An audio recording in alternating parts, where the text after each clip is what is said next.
battling bias, why women won't shut down or shut up. May I please call on stage Consulting Editor India Today, Rajdeep Sardesai.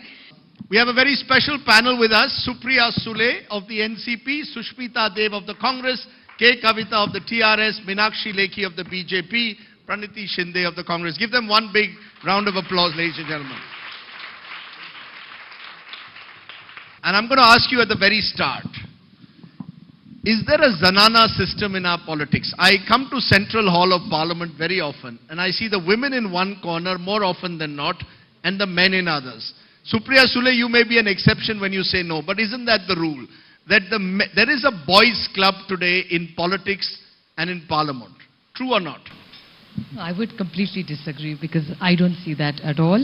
Well, these are choices you make. It's a space which is open to all. It's up to you. You want to keep the boys exclusive, you can go and start talking to them and it's fine. And it's not only in Central Hall. I take offense. My fraternity is not like that. Your fraternity, you believe your fraternity is not like that. There's no boys' club in politics or man's club in politics. There's a boys' club in everything. There's a Parsi club in Bombay which was formed, will still exists, where only boys are allowed. So I defend my fraternity in this. Meenakshi, Lekhi, are you also going to defend your fraternity, or would you admit somewhere that as a woman you do feel that the men still are insecure about women in politics? Honest answer.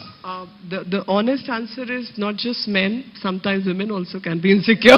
So insecurity is something which I was reading just a couple of days back. There was a word called Thucydides complex. Indra's Singhasan is about to move. So that complex exists no matter which sphere of life you move in. I'm sure it's so with the journalism as well. No, actually in the newsroom we need reservation increasingly for men. But that's for another day. I look forward to that day in the parliament. You look forward to that day because let's be honest, this parliament, Sushmita Dev, has less than 12% women MPs. 66 women MPs in a parliament, in the Lok Sabha, that's just about 12%. All too few, and therefore you, by very nature, tend to feel overwhelmed by the large presence of men in parliament? And personally, I don't feel overwhelmed. But I'll tell you briefly, the reservation is such a hugely debated issue. But if you go back to the Constituent Assembly debates, you will see that jurists and thinkers of that time, like Hansa Mehta, actually opposed reservations, saying, why are you limiting us to 33 or 50? As India develops, there may be more than that percentage. But clearly that hasn't happened since independence. But I think Parliament needs more women in there. There's no doubt about it. And I hopefully it will happen like it has happened in the Panchayats. But there's no question of feeling overwhelmed by our male colleagues, because most of our experience, I think we'll all agree, has been, they've been quite supportive, at least the ones I hang around with. Men politicians are truly supportive of women politicians, Kavitha? Are they really supportive? Be honest. I'm asking you all for honest answers. You're in a gathering where you don't have to worry about what your party leaders say. Well, the only issue is it will be telecasted across the country, but but anyways, they are a little supportive, not too much, I would say, and that is the case with any junior MP, not women, men. The system in the parties usually do not take it up and groom many of the women MPs or junior MPs is what I felt. But apart from that, India ranks around number 15 in the world in at least, gender parity in politics. So we're not bad in that sense, but we rank abysmally low in other indicators where it comes to education, economic participation, etc. We rank very, very low in the world, global parameters. So I believe at least, in politics, we are there somewhere. 11%, very less, I agree, but we are there somewhere. Is it different in the Panchayats? For example, is that where the real change is taking place? About 10 years ago, we spoke about Panchpatis, how it's the husband who still tries to control through the wife the Panchayat. Is that changing at least at Panchayat level since you come from a smaller district? In the Legislative Assembly in Maharashtra, we have a women's club. because we're a very small number there, and ever since reservation, the glam quotient has gone up in the Maharashtra Legislative Assembly. That's what they say. They show, on the face of it, it appears like the men support us, but I think it's a different picture in reality. We must accept that. They definitely, I think, you said they still feel insecure. I think they've started feeling insecure now because our numbers are going up slowly, the confidence levels are going up. And of course in the Panchayat, things need to change, because I think the men still play a very important role there, even if their wives are elected. And I think that's, reservation is, I think, going to rid us of that problem. And I think all of us are waiting for the day when there's no reservation for women. They come out on their own, they contest elections, and of course then there'll be reservation for men. So all of us are really waiting for that day in Indian democracy. That's not going to happen, I fear, for a while. And I'm going to ask all of you. I'm glad that someone finally is saying that, there are men, politicians who will probably think this is the glam quotient, to use the word that she used. Lest I be, accused of misogynistic statements. The fact is that women are often seen as the token representative. There is still a tokenism associated with women. It may be different. All of you, 3 of you or 4 of you are daughters of famous politicians. Would you get such an easy entry into politics, Supriya Sule, if you were not Sharad Pawar's daughter? Obviously not. That's the point. It's evident. That's the point. I mean, I can't run away and ever say, I am sitting here purely because of my father and my mother. And obviously, the first foot in the door is very, very easy. The acceptability easy. Rajdeep knows me and I know purely because of that connection. And it's not just Rajdeep, most people. So obviously, that is a big thing. But it's the first foot in the door. The first election is 100% of what you have.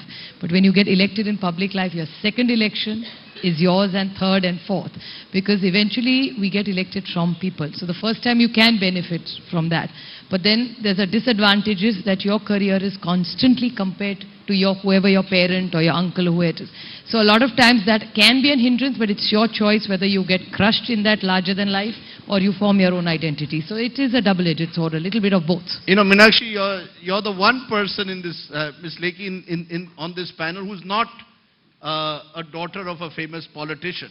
To that extent, do you believe that it's a huge advantage? And this may extend to a male politician as well, if their father or mother is a politician. That's one of the barriers. Then comes the gender barrier after that. I think like any other place, whichever profession we may take, and if we are focusing on politics, yes, to your question, that first barrier. But I think when the political structures are changing, parties are also looking for people who represent their mindset, who can contest elections, who can have a public image. So I think the politics is changing, India is transforming, and in that transformation, this is also transforming. The perceptions are also transforming. The perceptions are transforming. I've got a list of what misogynist netas have said. Mulayam Singh Yadav, boys are boys, they will make mistakes. Mukhtar Abbas Naqvi of your party, women wearing lipsticks are like terrorists. Abu Azmi, molestations happen because women wear short clothes. Lakshmi Parsekar from my home state of Goa, hot sun will darken women's complexion. Babulal God, rape is sometimes right and wrong. No, can I just... Rajdeep, can I just say, I mean, intervene what you're saying. I'm saying these are the statements made by politicians, so they make good headlines. But I'm sure similar statements are made by men in newsrooms, in courts, and in the court, the lawyers fought a case. The women lawyers were filing a case, and they fought a case in the Supreme Court. So business, corporate sector, everywhere. This is making headline because certain politicians who are supposed to be above board are making. Since you've been a lawyer and a politician, better in politics or better in courts? Well, I can take on wherever I am. So that's my quality. No, that's you as an individual. And as an individual, I think that's a quality which gets respected by people. So women have to be extra tough. Let me come to that point. Absolutely. There are those who believe that you have to be like Mayawati and Mamta and an Uma Bharti to keep your opponents or the male opponents on the defensive. Someone once told me Mamta is a whimsical politician, Sushmita Dev, because so that the men in her party don't know what's coming next. To keep the men on the defensive, you have to be like Mamta Banerjee. Is that true? I don't think that's true. Everybody has their own style of politics. And I have to say that while we are talking about lack of women empowerment in politics, India also stands as an example of enough women who are in politics. There is the same names that you took, they've made it, and leading their parties. So it's a bit contradictory, but both have managed to coexist in India. And you don't have to be a certain type to lead a party. Every party has different demands, and leadership emerges in different circumstances, and that's who you become as you go along. But many believe that the only way, I mean, traditionally in South Asia, look at Benazir Bhutto, Indira Gandhi, even Sonia Gandhi, all have become because of some kind of female accession to male martyrdom. Their husbands or their fathers pass away and then they get that post. Do you believe that's true, Kavitha, or are we ahead of the United States, where Hillary Clinton also lost out, and at the end of the day, the United States still doesn't have a woman president? Yeah, certainly we are 60 years ahead of United States in that sense. We've had Indira Gandhi long ago as a Prime Minister of this country. And in fact, this is what we... But would Indira Gandhi have been the Prime Minister if she was not Jawaharlal Nehru's daughter? That's all right. It's a good accident. Why don't you look at it that way? If it was Nehru's son who becomes the Prime Minister, would be debating the same thing. So let us not start that kind of a discussion at all. You know, if a woman gets chance by hereditary or by whatever, is she performing should be the question. Is she performing better than the male counterpart or, not? That should be the question. And let me tell you, Rajdeep, certain positions like Prime Ministers, Member of Parliaments, these are gender-neutral positions. You are an MP, that's all, fair and square. Not a man, not a woman. You are a Prime Minister, that's all. Not a man, not a woman. No, but would our politicians, for example, make a woman the Home Minister of the country? Make the woman a Defense Minister of the country? Or do you have to be Health and Family Welfare, Education, Women and Child Development? Let's be honest. Your brother is a politician. He's been given all the powerful posts in Telangana. I mean, why doesn't your father make you the Deputy Chief Minister of Karnataka and not your brother? So the brother is supposed to handle the state and you're sent here to handle... Well, to begin with, I really hope my father is watching this show. But apart from that, it was my choice to come into the parliament because I'm more inclined towards policy, and being an MLA, Praniti knows, is like, a very, very hands-on job. So that was my choice, absolutely, to begin with. Second, yes, even when Indira ji was the Prime Minister, I do not know if she's made powerful ministers. So making ministers is basically out of political equations, castes, various issues come in when you have... India still hasn't, I may be wrong, India still hasn't had a woman Home Minister. I believe so, no. Yeah, India hasn't had a woman Home Minister. Why? Is it that women cannot deal with police officers? I see, that is where we have to fight. Andhra Pradesh had one, luckily, and hopefully in future we might get some. That is what I hope. Praniti, your father was the Home Minister of the country, apart from being the Chief Minister of Maharashtra. Are you telling me that a woman can't be as capable as Sushil Kumar Shinde to be the Home Minister of India? No, I think she can be more capable and more powerful than any Home Minister. And Mrs. Gandhi held very important positions. They say she was the only man in the cabinet, and we're all waiting for the day when they say that she was the only... When they look at a man and they say he was the only woman in the cabinet. That's never going to happen. That's the problem. And I think men need to change their perspective of looking towards women. I think it all boils down to that. Until there are mentality changes, laws and legislations will just remain on paper. But women have held very important positions, not just in politics, across professions as well. And we've got so many women entrepreneurs in our country, and we're very proud of that. I think our country has been so progressive. America is missing out for sure, and you can see that happening. It's down in the dumps right now. So we're all capable. We're all striving for equality. We're all fighting. It's a constant struggle. I feel it's a constant struggle. We're always fighting to make our presence felt. We need to be looked beyond what we wear and how we look. As much as they say the glam quotient statement came from the press, they need to look at us beyond that. We're always trying to prove ourselves here, and that's going to be a continuous struggle. Which is a question that, which leads me to the question, do you have to prove yourself more? Do you have to do a little bit more, Supriya Sule, as a woman MP than the male MP?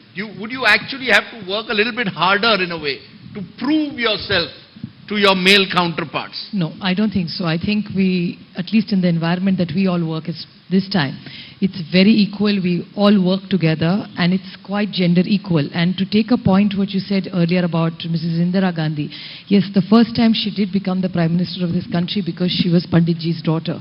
But she did get re-elected and become the Prime Minister again. She could have been easily toppled if she was a weak woman. So it's not that. She obviously brought something to the table. That's how she was re-elected by this country and her party, which she so confidently took ahead. So I don't think it's now such a gender issue anymore because people are accepting us. There are debates like the nuclear debate in Parliament. A lot of women spoke on it. I think it is quite accepted. So I think the whole game is changing. Acceptability is there, yes. And it's not only in politics, it happens in every field. So I don't think we really need to alienate politics as this is from another planet where women are ill-treated or are lesser. I don't think so. You believe that women in a sense in politics are getting the same space as women are getting in every other field. But still 12% is all too few.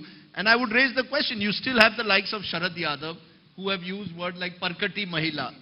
So, short head. So I'm just wondering whether you are still trapped in a stereotype. There is a gender stereotype, Sushmita Dev, which you have to break out of. And you're almost being forced into playing a particular role even as a woman politician today.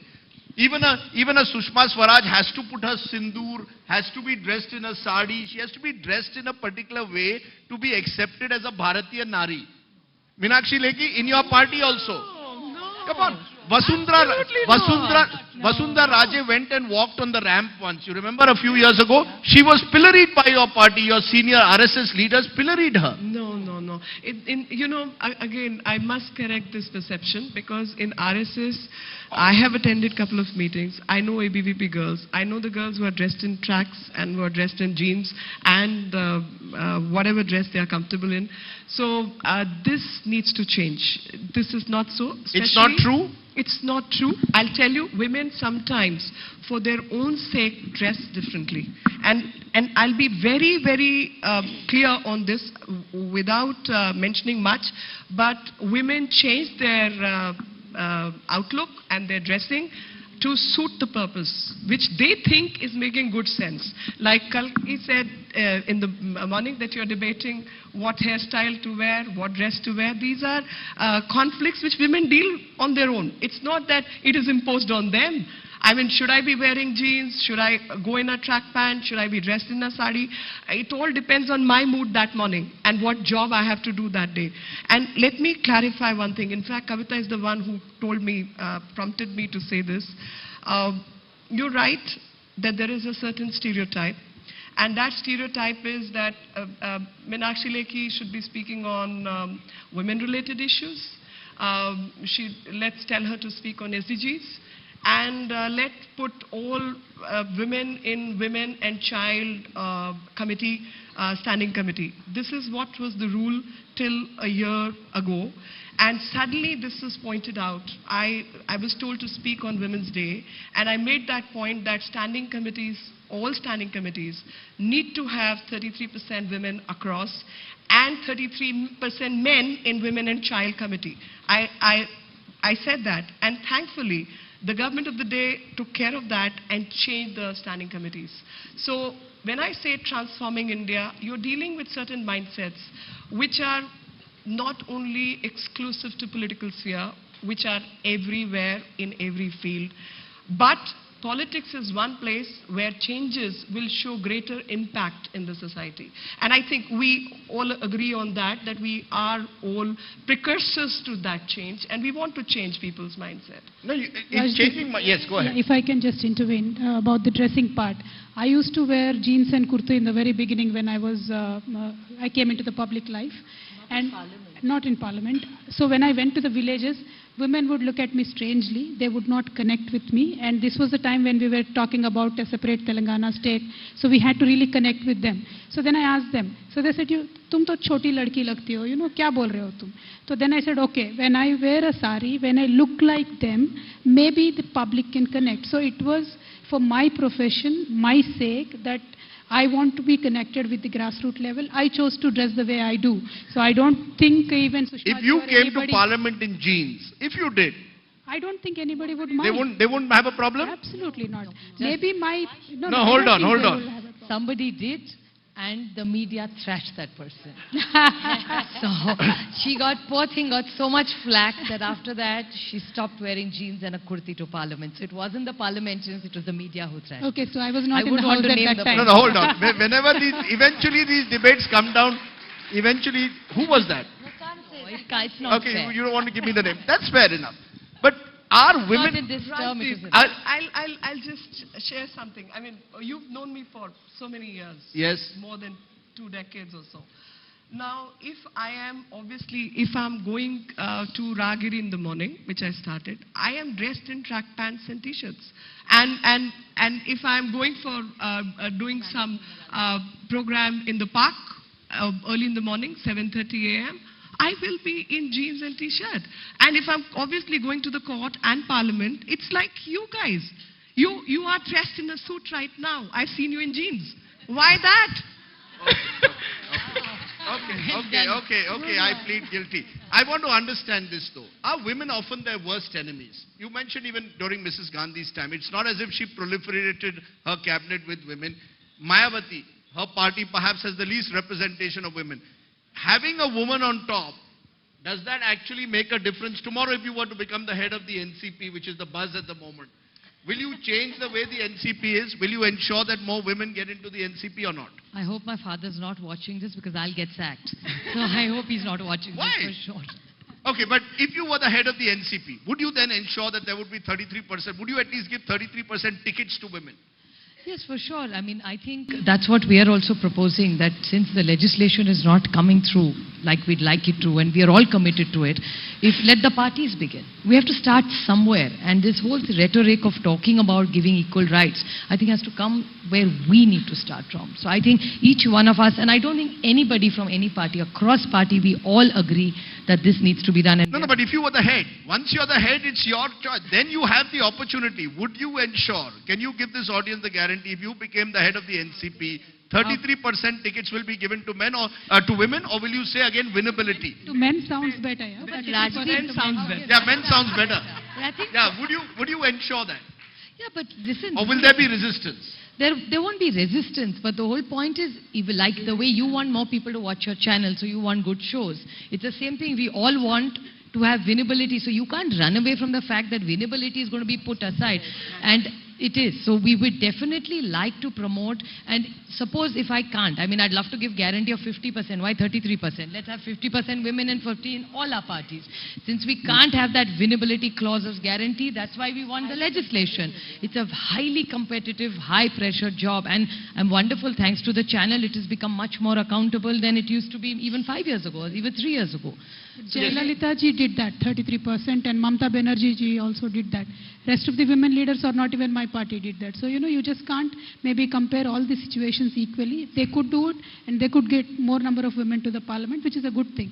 We couldn't do it. It's probably, still more for our parties also to look into and emerge. What we could do in parties is make them more important in policy-making, decision-making bodies where the party cadres, positions, that definitely we can do. It may not be only as member of parliament or something, but we can definitely make where people in the party know, yes, that there are these women that they're serious about. If it's about my political future, I'm accountable to these 50%. So within the structure of our party, yes, we can make the difference. If, as I asked this earlier, if 4 of you are Dinis in a way, are daughters of famous politicians, what if a woman, a talented woman, wanted to break into the Congress in Maharashtra? What does she need to do? And if she does, is there a whisper campaign often against a woman who climbs up very fast in politics? Oh, she must have got the benefit of some man who must have helped her out, rather than judging her for the talent that she has in politics.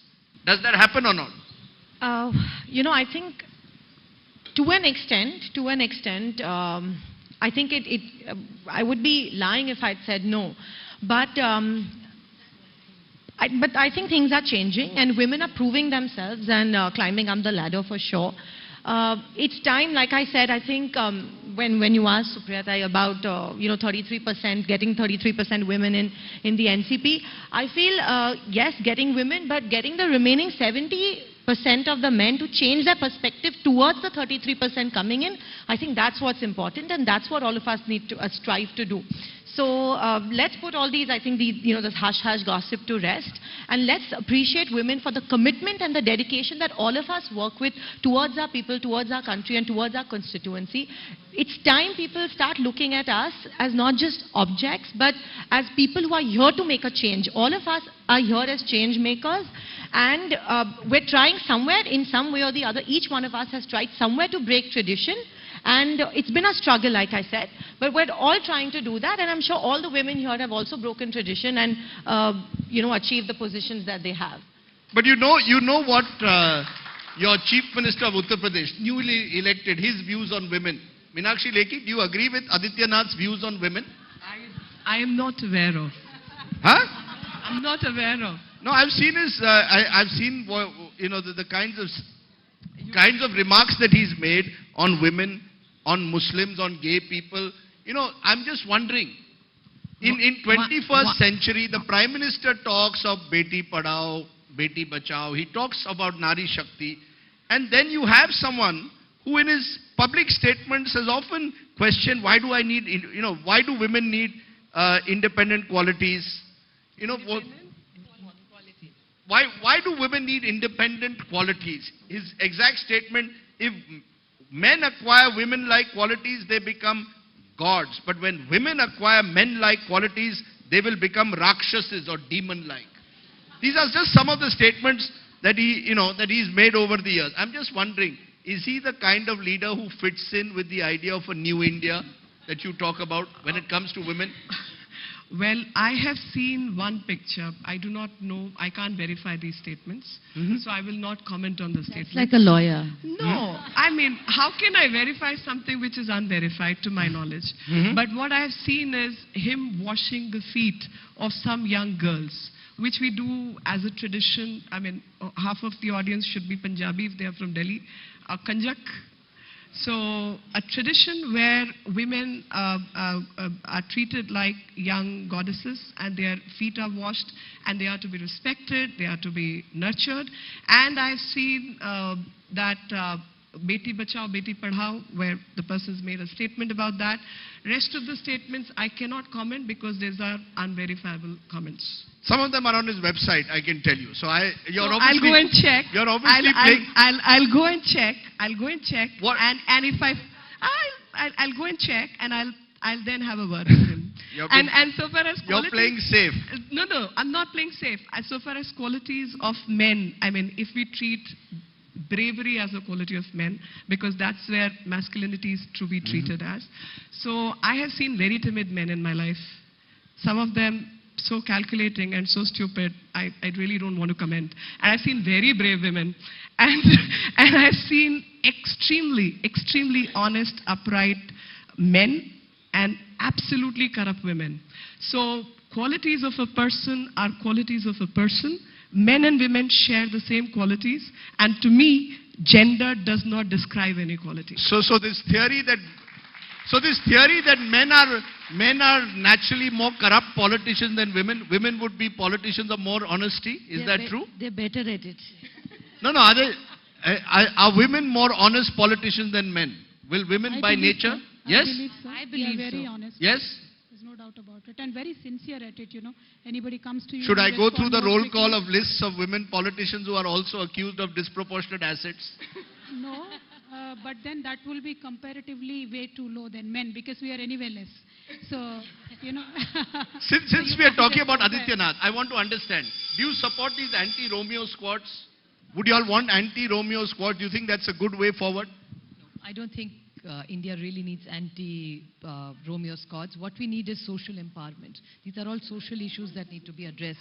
There is a police, and moral policing is a bad idea. Nobody is to decide what my morals are, and nobody has a right to judge it. It's your Chief Minister who's brought in anti-Romeo squads, and many women seem to be supporting, girls seem to be supporting it for now. But yesterday in Lucknow, for example, a man and his girlfriend were allegedly on the pillion. They were pulled out, and they were asked why was the girl with him with the boy on the pillion. Do you fear that an anti-Romeo squad can be misused and lead to local vigilantism? Yes, what I'm coming to, the point I'm trying to make is, the truth of real life is very different, and this audience and this hall is not the right place. When you travel in DTC buses, which I have done as a youngster in Delhi University, when you travel in metro stations and metros, when you get out of a girls' college or a school, and when you see those men not even letting you focus on the work at hand, that is studies, and they are disturbing you constantly, you wish there was a law and order agency which could pack all of them and put them behind bars. I'm very serious. I'm really serious about it. So you support an anti-Romeo squad? You know, the atmosphere which is going on in UP, that needs to change before we can have a Bombay-Delhi discussion there. Okay, so you believe that there is a different view that is there from rural India, from a Solapur, than there is from a Mumbai? I think the intent behind establishing these anti-Romeo squads is very important. Why he has done it, does he not trust the machinery that much? I mean, he's in charge of it. Does he not have enough faith in the police? Because of which he has established these squads. I think, you know, the statements that on and on have been coming from the Chief Minister of Uttar Pradesh have been very anti-women.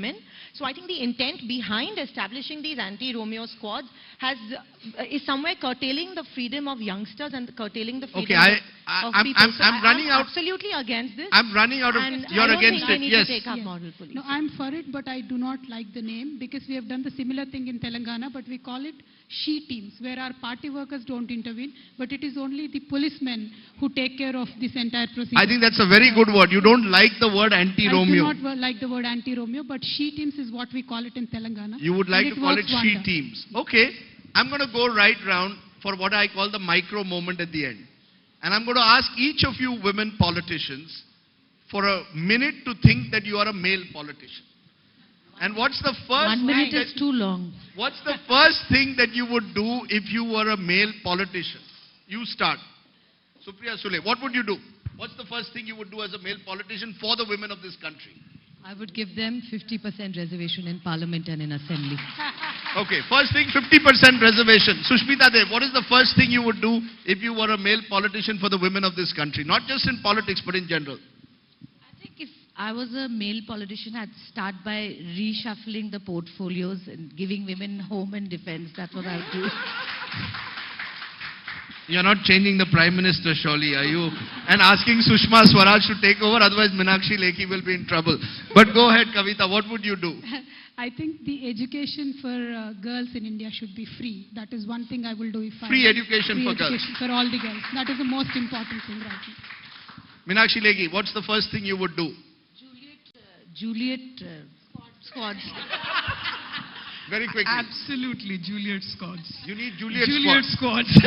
and I would focus on the so-called martial qualities of women and give them a free hand to deal with guys. Not very easy in a country like India. Praniti, Shinde, what would you end up doing? As a male politician, as a male, I would first teach my son that he needs to respect women, respect his mother. I would probably not belittle women in front of at all. And I think that needs to be imbibed at a very early age. That's something that needs to be taught in school and, like she said, the education system. So I think that needs to be ingrained, and that's where it'll start from. Well, ladies, thank you very much for joining me. I think there's one clear message that's come from this. We need many more women in Parliament. You will make Parliament a much better place to debate than the men do. That much I can assure you. Thank you all very much. We'll have reservation one day for men then. Thank you, Rajdeep. Give them a big hand, ladies and gentlemen.